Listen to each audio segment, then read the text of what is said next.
Hi there, my name's Phyllis Solomon, and I'm with JCA Interages. I'm a program coordinator, and our newest program is our interviewing project, Interages Interviewing, and I'd like to introduce Flavia. She'll be interviewing Aviva Kempner, and I've been looking forward to this and very excited about this. I'm a big fan of Aviva.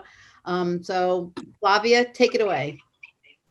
Well, to start off, just wanted to thank you to be here. It's really a pleasure to just ask you some questions and get to know you a little bit more. Okay. To start off, I know you're the daughter of Helen Ciesla, a Polish citizen, and Harold Kempner, a U.S. Army officer. Can you tell me a little bit more about your background? Okay, so my mother was Polish, my father was Lithuanian. My father came to America in the 30s. And then he went to college here, and then he enlisted in the U.S. military. He was in the Pacific, but after the war, he was sent to be with the military government in Berlin. And he was covering stories of the Holocaust survivors. And my mother is Polish from Sosnowicz, which is near the German-Polish border. And she, luckily for her, was blonde and green-eyed and spoke a very cultured Polish. So my grandfather was able to get her false papers, and she and another girl spent most of the war in Germany pretending they were Polish Catholics and working at a barrel factory near Stuttgart, and they were liberated by the Americans. My mother then was brought to Berlin, and she worked for UNRWA, which was working with refugees.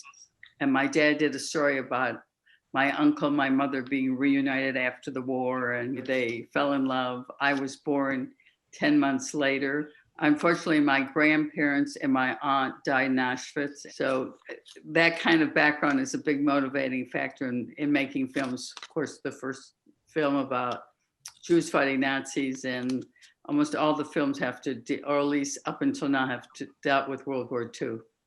Yeah, that's really interesting. I think it's important to get to know you and like your background information as well. And I feel like the question you kind of answered a little bit, and it kind of relates to my second question, which is what really influenced you to become a filmmaker, and did you have any other career options?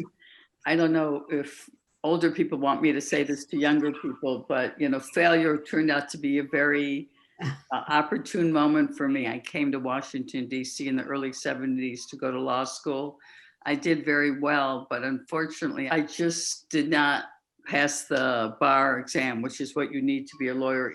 So I was looking for something else. And in the late 70s is when Holocaust was on TV, the series, and I just drew about wanting to learn what my mother had not talked about. So I just decided I had to go make a film about Jews fighting Nazis. Even though you might fail at something you were trained as, there's the possibility of another alternative.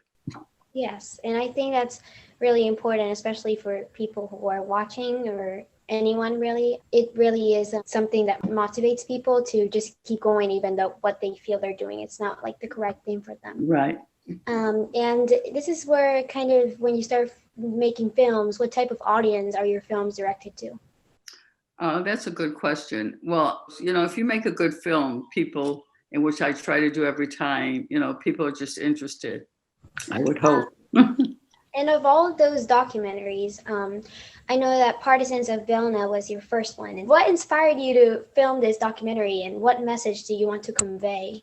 Yeah, well, I think, there was a lot growing up where you hear that Jews didn't fight back. And in fact, no one did. I mean, the Nazis tried to take over Europe. They surprised a lot of people. Standing armies couldn't stand up to them. But I think we as Jews especially feel that, we didn't fight back. We're in fact in every ghetto and every woods, and even in concentration camps, there was some kind of resistance. Originally, I thought I was going to do the Warsaw Ghetto, but it just turns out that the most people alive came out of Vilna. Yeah, and I know that your films are really educational. They teach people, and I think it's really important to learn about those things, just from preventing like history to repeat itself. Like exactly. For this and all your career and what you have been doing, were there any challenges or hard times you went through over the course of filmmaking that made you feel? It's always about raising the money. I mean, it's also getting the story right, but a lot of it, since I'm also the producer, is raising the money. Okay, and my last question is, what would you tell people that also want to dedicate their life to filmmaking? Have a lot of chutzpah, which is like tenacity and gall. You know, there are just so many great stories there, and just, you know, love your subject. It's much easier, I would say, to become a documentary filmmaker. The biggest challenges are people still going to go to the movie theaters, but that's another whole discussion. Yeah, well, I'm more of a visual learner, so every time I need to learn something or just look something up, I rather just learn from documentaries and videos. So this kind of career and process just helps me, and I bet it helps like many others. So yeah, thank you.